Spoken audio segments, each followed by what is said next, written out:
Sguardo è guardare oltre gli ostacoli e oltre il dolore, con speranza a nuovi orizzonti. Maria, Madre dell'Umanità. E colui che sedeva sul trono disse: «Ecco, io faccio nuove tutte le cose». E soggiunse: «Scrivi, perché queste parole sono certe e vere».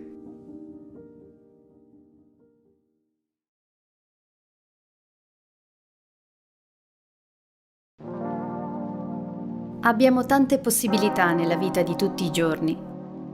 Possiamo scegliere di passare la nostra vita nelle preoccupazioni di quanto è avvenuto nel passato, dei possibili errori fatti, delle scelte mancate. Oppure possiamo scegliere di guardare di lato, passando la vita a cercare qualcuno che ci dica cosa fare, aspettando dagli altri una parola che ci confermi quanto siamo importanti e amati. Ancora possiamo scegliere di guardare in basso, passando la vita non sentendoci all'altezza, preferendo non assumere responsabilità, non correre dietro ai nostri sogni. Ma qual è la scelta che Gesù stesso ha fatto e ci propone oggi? Guardare avanti. Vivere lasciandoci interpellare e provocare da ciò che ogni giorno accade, imparando a fare di tutto una scuola, esercitandoci nell'arte di ascoltare il nostro cuore, luogo dove il Signore ogni giorno semina la sua parola. E guardando avanti scopriremo che stiamo camminando dietro a un Maestro di nome Gesù, che ci ripete, fissando su di noi il suo sguardo pieno di amore: vieni e seguimi.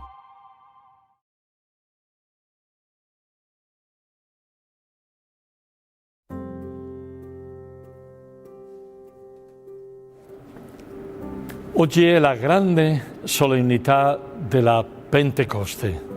Siamo alla veglia della grande festa della Chiesa e salesiana di Maria Ausiliatrice, la Madonna Ausiliatrice. È un momento bellissimo, prezioso, perché oggi prendiamo una forte coscienza di una realtà della nostra vita, come Dio nel suo spirito è presenza. Dio è presenza nel suo spirito nella storia della salvezza. È stato Dio nel suo spirito a volere l'incarnazione del suo amato Figlio. E per questo la Madonna, quella giovane ragazza di Nazareth, è stata la mamma di Gesù, il Figlio di Dio. E noi siamo i suoi figli. Mamma, ecco qui il tuo figlio. È Dio stesso che nel suo spirito ha voluto farci a tutti noi figli nel figlio amato. Che realtà preziosa, profonda e bellissima alla fine di questa novena. Un invito molto particolare per oggi e per sempre è questo. Anche, come ho detto, il primo giorno nelle difficoltà, anche in tutta la storia della vita di ciascuna di noi. L'invito di lasciare a Dio essere Dio nella nostra vita. Lasciare a Dio che nel suo spirito possa continuare a accompagnarci, a vivere con noi, in mezzo a noi, a lavorare nella realtà del tutto nostro essere. Lasciare allo Spirito Santo di Dio fare le sue preziose cose in noi. È stato così con la Madonna, deve essere così per noi.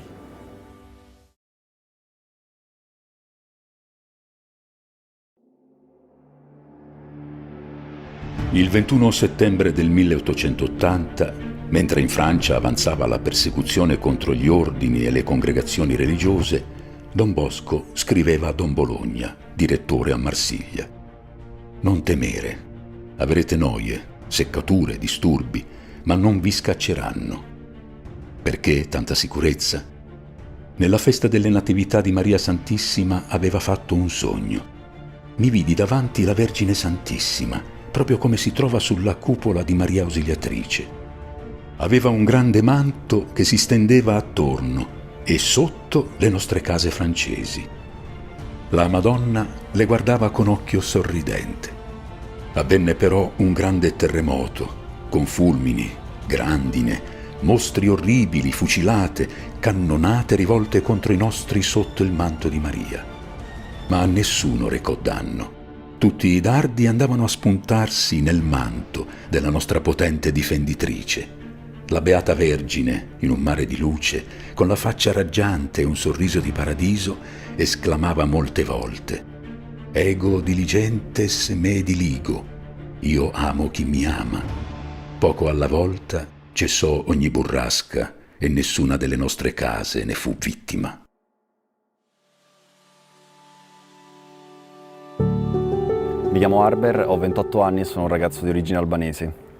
Nel gennaio del 1998 la mia famiglia decise di partire verso l'Italia per migliorare le proprie e le nostre condizioni economiche e sociali che al tempo erano molto complicate. Queste difficoltà portarono loro a rivolgersi a trafficanti che in 448 organizzarono il viaggio. Questo viaggio, che io definisco della speranza, era però intriso anche di molta disperazione, perché a guardare bene lo sguardo delle persone, queste erano mosse dalla disperazione di cercare appunto nuove mete e nuovi orizzonti. Una volta arrivati in Italia, la struttura di accoglienza che trovammo fu una baracca. Questa baracca, che prima del nostro arrivo era un allevamento di polli, ci accolse per 3 anni. E diciamo che riuscimmo poi a trovare casa anche in affitto subito dopo. Le maggiori difficoltà a cui andammo incontro in questo periodo furono proprio legate al processo di integrazione. Integrazione che, detta in una parola, sembra essere una priva di significato, ma che, se vissuta sulla propria pelle, nasconde termini come paura, pregiudizio, disuguaglianza e tanta fatica. Ma nasconde anche tanta preghiera, che io nella mia vita ho avuto, ho fatto, avendo fede in Gesù e specialmente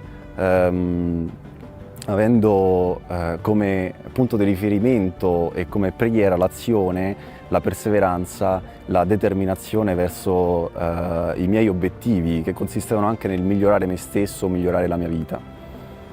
La mia preghiera era anche volta soprattutto a dare a tutti coloro ciò che a me è mancato e tutto ciò che ho ricevuto. Piano piano è cresciuta in me una figura professionale che mi ha portato a laurearmi appunto anche in scienze dell'educazione. Sono diventato nel frattempo un educatore e svolgo questa mansione in un centro di accoglienza, una casa famiglia per minori stranieri non accompagnati, e do assistenza appunto a persone come me che hanno attraversato il mare.